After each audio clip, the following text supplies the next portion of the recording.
কবি সুকান্ত ভট্টাচার্যের কবিতা প্রিয়তমাশু। সীমান্তে আজ আমি প্রহরী, অনেক রক্তাক্ত পথ অতিক্রম করে আজ এখানে এসে থমকে দাঁড়িয়েছি।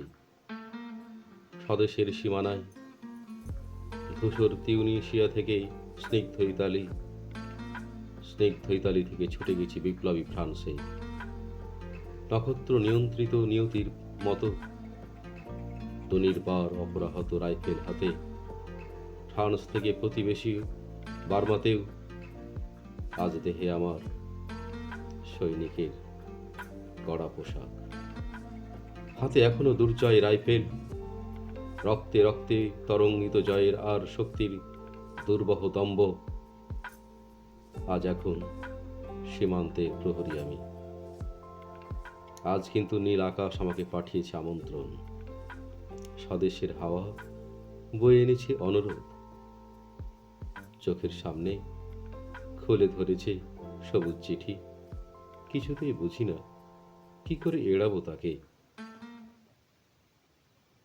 কি করে এড়াবো এই সৈনিকের কড়া পোশাক।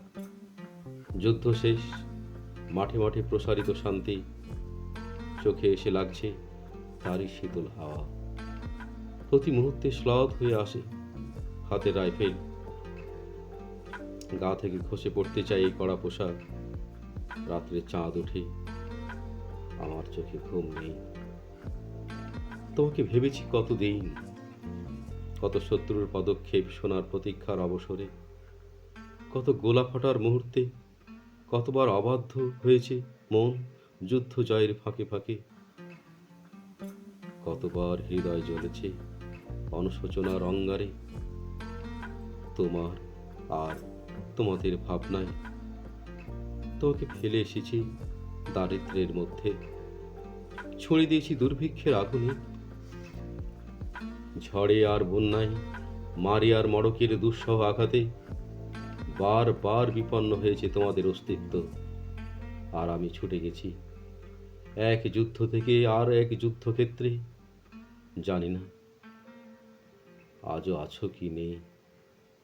দুর্ভিক্ষে ফাঁকা আর বন্যায় তলিয়ে গিয়েছে কিনা ভিটে, জানি না তাও।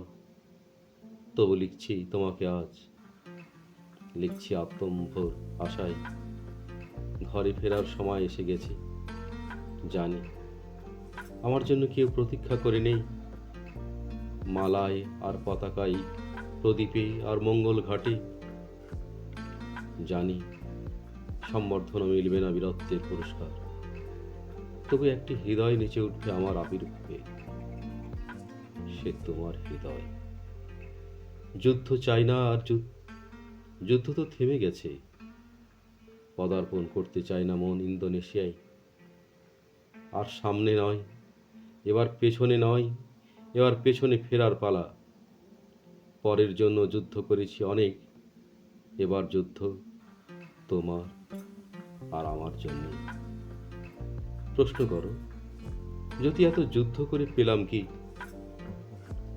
উত্তর তার, তিউনিসিয়ায় পেয়েছি জয়, ইতালিতে জনগণের বন্ধুত্ব, ফ্রান্সে পেয়েছি মুক্তির মন্ত্র, আর নিষ্কণ্টক বর্মায় পেলাম ঘরে ফেরার তাগাদা।